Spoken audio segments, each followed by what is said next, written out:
তুমি তুমি একটি ভীষণ রকমের বিষণ্ণতা, যাকে আমি কোনোদিন নাম দিতে পারিনি। শুধু বহন করেছি পুরনো গ্রিক ট্র্যাজেডির মতো, যেখানে দেবতারা নীরব আর মানুষটাই দোষী। তুমি তুমি ভীষণ রকমের স্মৃতিকাতরতা, যে স্মৃতি আসে না ছবি হয়ে, আসে অনুভবে। পেলিমসিস্টের মতো পুরনো লেখার উপর নতুন জীবন লিখলেও নিচের কত চিহ্ন মুছে যায় না। তোমাকে মনে পড়ে, তোমাকেই মনে পড়ে হেরাক্লিস্টাসের নদীর মতো।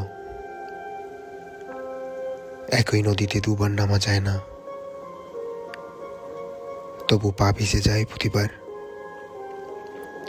সময় বদলায়, কিন্তু তোমার অনুপস্থিতি অপরিবর্তিত সূত্রের মতো আমার জীবনের প্রতিটি সমীকরণে বসে থাকে। তুমি ছিলে স্বর্গের ভুল অনুবাদ,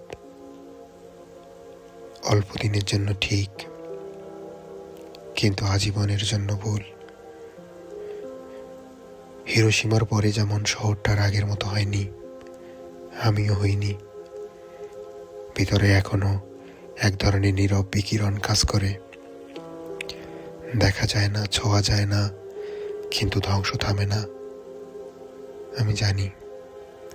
আমি জানি সব প্রেমী মহাকাব্য হতে চায়, কিন্তু অধিকাংশই পাদটিকা হয়ে শেষ হয়। গুরুত্বপূর্ণ, তবু উপেক্ষিত। তুমি জীবনের সেই পাদটিকা, যা না পড়লে আমার গল্প অসম্পূর্ণ, আর পড়লে অনন্তকাল শান্তি থাকে না।